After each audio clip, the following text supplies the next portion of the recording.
Former President Donald Trump has called for an end to the war in Gaza.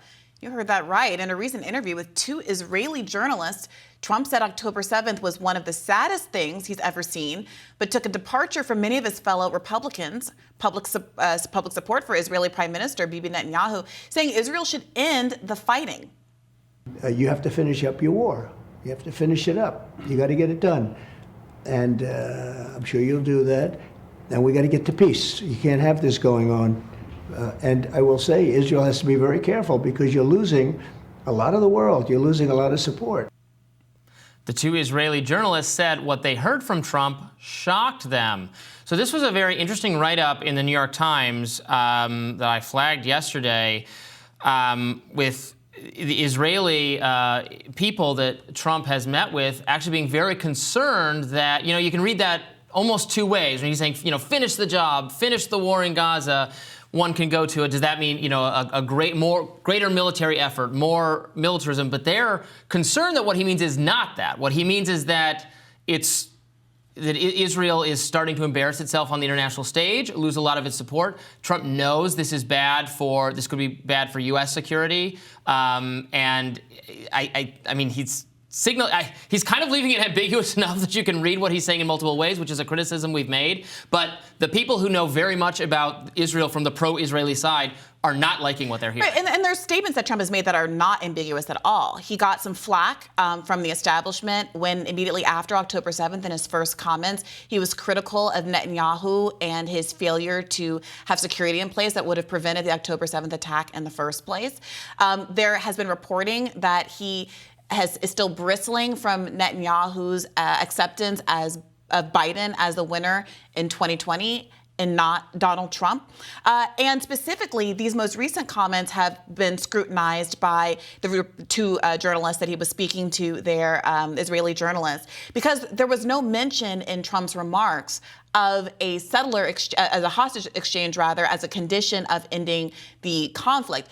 Recall that in every other instance, even when, Biden is talking about, 30,000 plus civilian casualties, the horror of what's going on for the people of Palestine and Gaza, there is always a kind of preamble about how everything has to be conditioned on a total exchange, a total freedom of all of the Israeli hostages. This is not something that Donald Trump said here at all.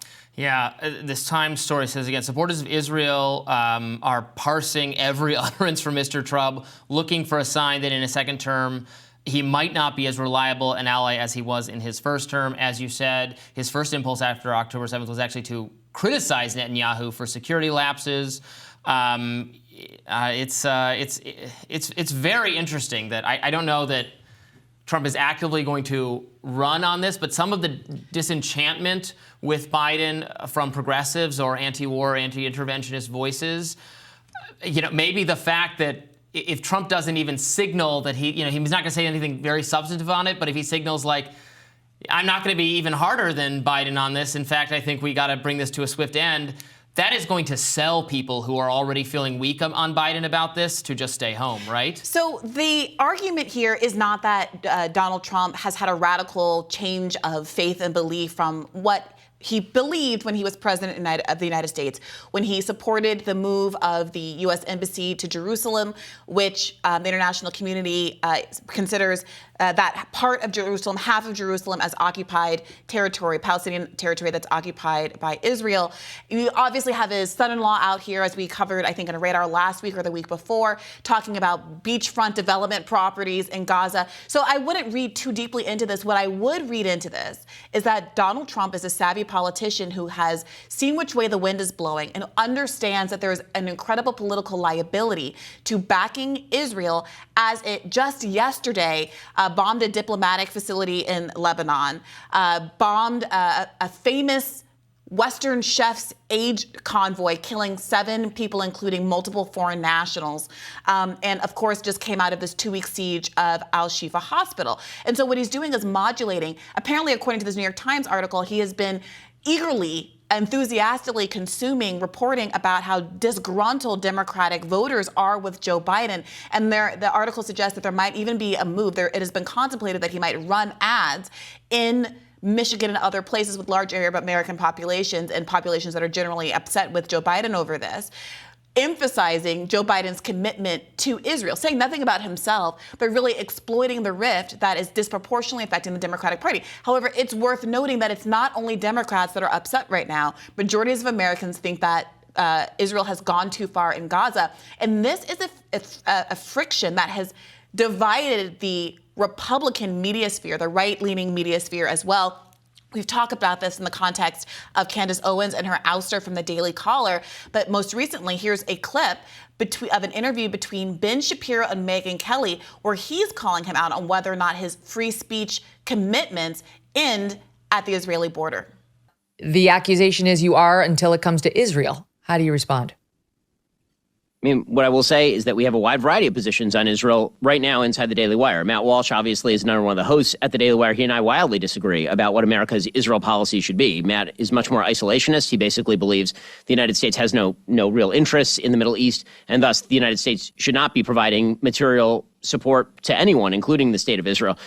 Matt obviously is well within the sort of group of hosts that we have here at the Daily Wire. So clearly whatever is going on is not about Israel specifically. That's really all I have to say about it. As far as the free speech of it, as I've said before, the Daily Wire is a publisher, not a platform. I would never call for anyone to be ousted from an actual platform, X, YouTube. Even people who are, I think, absolutely horrific human beings, I've never called for any of them to be ousted. In fact, I've called for them to have their accounts restored if they've been banned. That's not the same thing when it comes to publishers. Publishers obviously have to decide what sort of things they wish to pay for the publication of. And when it comes to, hosts and publishers, parting ways, obviously there'll be a non-meeting of the minds. So very interesting clip. Glad to hear Ben Shapiro weigh in on this question. I think he's right that there is some ideological diversity on this question at the Daily Wire. Matt Walsh is like the superstar of the Daily Wire in addition to Ben Shapiro, and does frankly have a different view on this that's more in line with my kind of libertarian right view on this, that we should not fund foreign wars, we should not be involved, that's their business, not ours.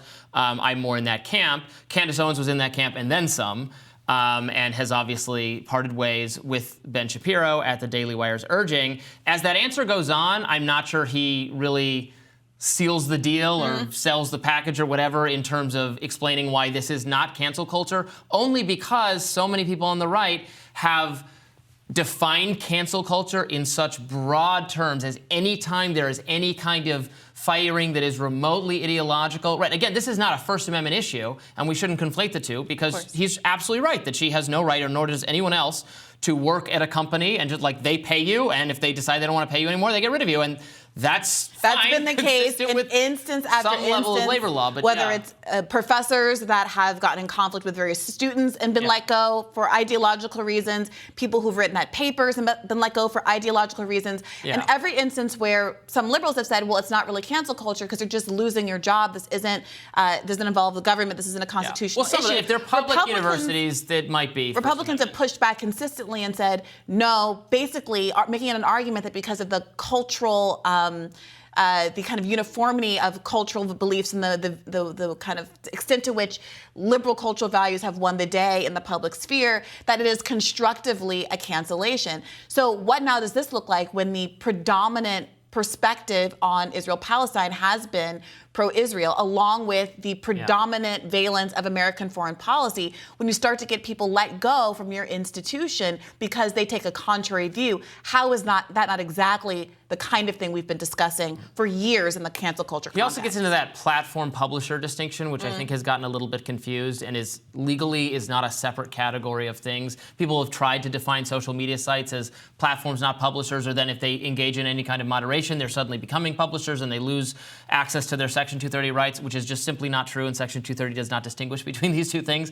And in fact, Twitter is on some level a company just like the Daily Wire is, and making decisions that we can criticize just as people are criticizing the Daily Wire. If you want to call it cancel culture, fine, but you ought to be careful if you're wielding that accusation.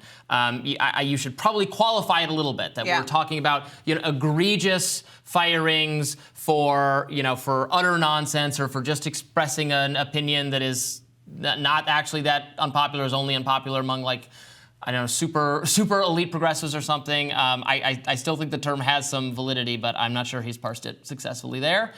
We will, I'm sure, continue to follow these developments. More Rising right after this.